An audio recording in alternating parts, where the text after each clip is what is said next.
Assalamualaikum warahmatullahi wabarakatuh. Bismillahirrahmanirrahim. Alhamdulillahirabbil alamin. Wassalatu wassalamu ala asrofil anbiya'i wal mursalin wa ala alihi wa ashabihi ajma'in. Amma ba'd.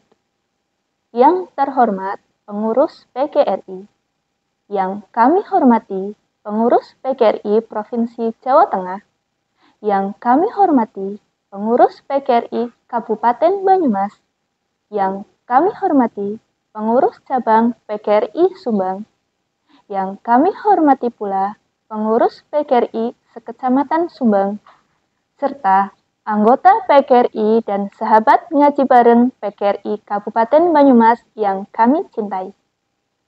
Marilah kita panjatkan puji syukur kehadirat Allah Subhanahu wa Ta'ala, karena atas rahmat dan karunia-Nya sehingga kita bisa hadir secara virtual dalam acara ngaji bareng PGRI Kabupaten Banyumas pada bulan Ramadan ini. Sholawat serta salam senantiasa kita curahkan kepada junjungan kita Nabi Agung Muhammad Shallallahu Alaihi Wasallam yang telah membawa kita dari zaman jahiliyah menuju zaman yang penuh hidayah karena berkah agama Islam. Dan semoga kelak kita mendapat syafaatnya di yaumul kiamah. Amin. Allahumma amin.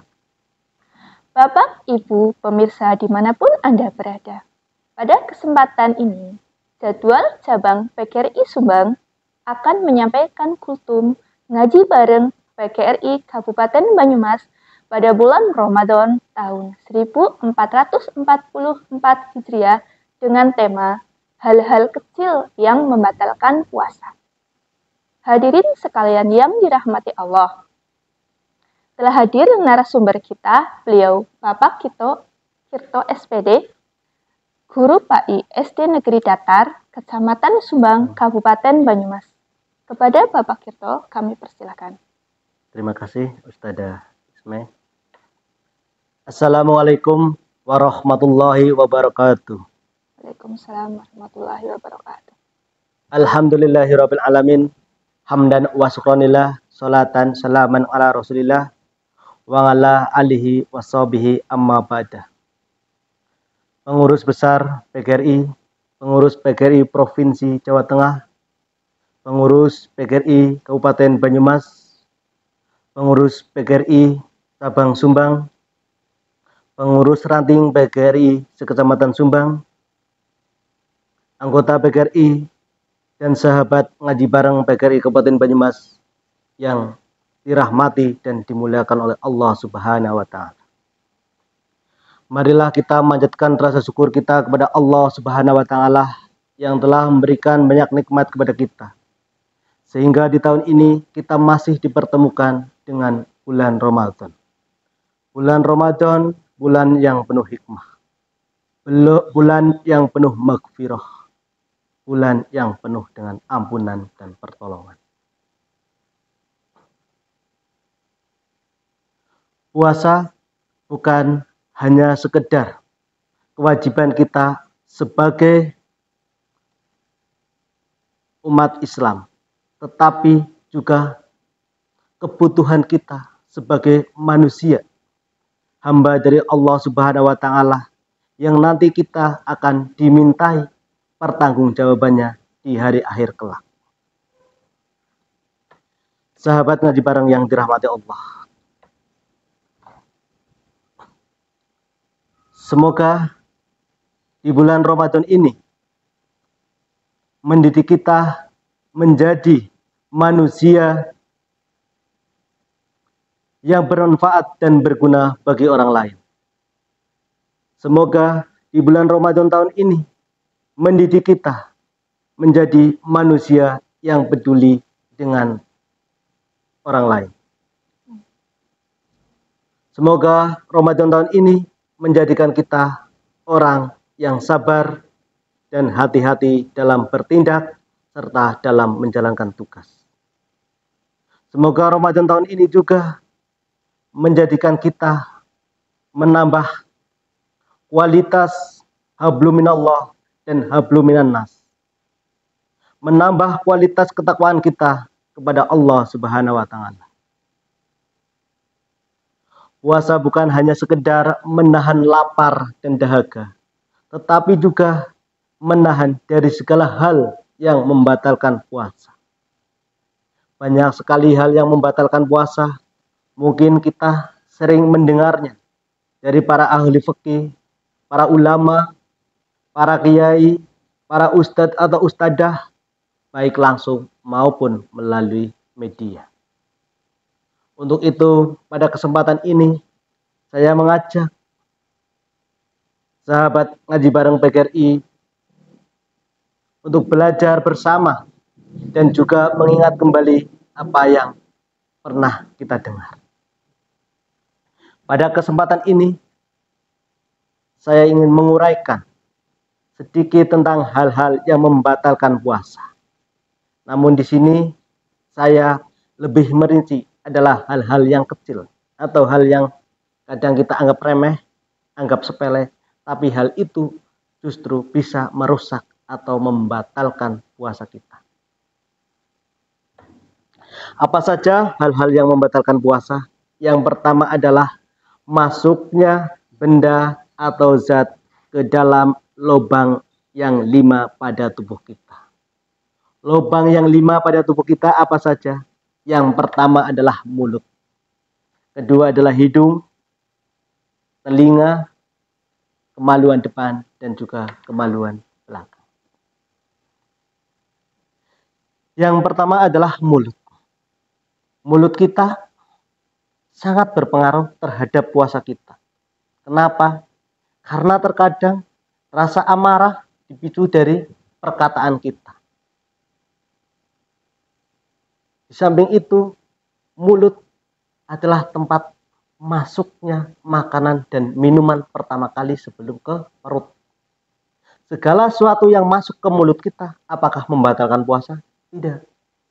Segala yang masuk ke mulut kita, selama kita tidak menelannya, maka itu belum membatalkan puasa.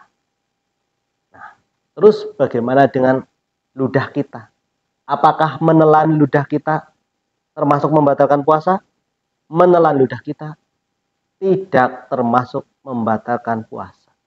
Asal ludah yang ditelan adalah ludah sendiri. Terus ludah itu belum keluar. Jangan menelan ludah orang lain. Apalagi ludah tetangga ya. Kalau ludah tetangga itu bisa menimbulkan fitnah ya. Kalau cara menelan itu berbeda. Menelan ludah kita ketika belum bercampur dengan benda lain, misalnya ludah kita bercampur dengan es krim, otomatis ketika ditelan itu membatalkan puasa. Atau ludah kita bercampur dengan sisa-sisa makanan ya, karena kita lupa tidak gosok gigi, masih ada sisa makanan, akhirnya pas siang hari sisa makanan itu jatuh, kita mau dibuang, sayang, akhirnya kita telan, lumayan, tapi itu justru membatalkan puasa kita. Kalau ada sisa makanan di mulut kita, ketika jatuh kita buang saja. Untuk itu setelah sahur ya kita usahakan untuk menggosok gigi biar gigi kita bersih sehingga puasa kita menjadi aman dan juga nyaman. Bagaimana ketika misalnya gusi kita berdarah atau gigi kita memar lalu berdarah, ketika darah itu ketelan, apakah membatalkan puasa? Itu otomatis membatalkan puasa. Darah di samping itu membatalkan puasa, darah itu adalah hal yang haram untuk kita minum atau kita makan. Terus bagaimana dengan air wudhu? Ketika kita berpuasa, apakah baiknya berwudu atau tidak? Ya, kalau kita berwudu, air wudhu itu kita berkumur-kumur, terus kita merasa nyaman dan merasa tidak ada air atau sisa air yang masuk mulut kita yang kita telan, kita tidak merasa was-was, maka wudhu di saat bulan puasa berkumur itu sunnah. Berkumur sunnah. Ketika kita merasa nyaman-nyaman saja, tidak merasa ragu-ragu, tidak merasa ada air yang masuk ke mulut kita. Tetapi ketika kita berkumur-kumur, kita selalu was-was, kita merasa kayaknya ada air yang masuk ke dalam tenggorokan kita. Apakah saya puasanya batal apa enggak ya?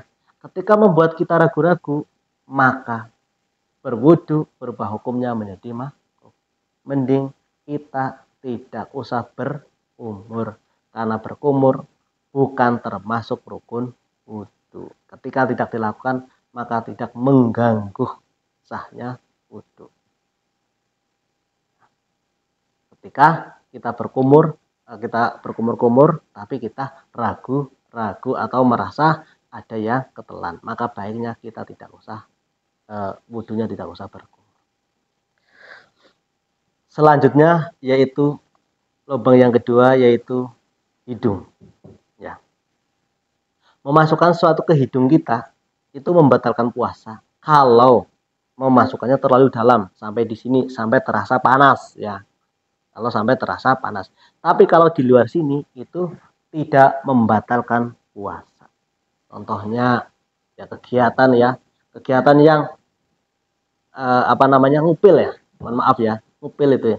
Itu kegiatan yang nikmat tapi menjijikan. Nikmat itu bagi pelakunya, menjijikan itu bagi orang yang melihat atau orang yang ada di sekitar kita. Karena ya, sehingga ya kalau di tempat umum jangan dilakukan. Yang ketiga adalah lubang telinga.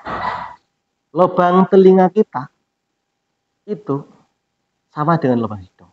Ketika dimasuki sesuatu terlalu dalam, ya ketika telinga kita terasa gatal atau apa, kita masuk korek sampai dalam sekali, itu membatalkan puasa. Nah, bagaimana kalau telinga kita terasa gatal? Ya kita bisa mengoreknya dengan jari saja. Itu karena di luar itu belum membatalkan puasa. Kalau masih terasa gatal, ya silahkan kita alihkan dengan kegiatan lain sehingga kita bisa mengalihkan perasaan gatalnya dengan kegiatan-kegiatan lain seperti membaca Al-Quran atau main HP dan sebagainya.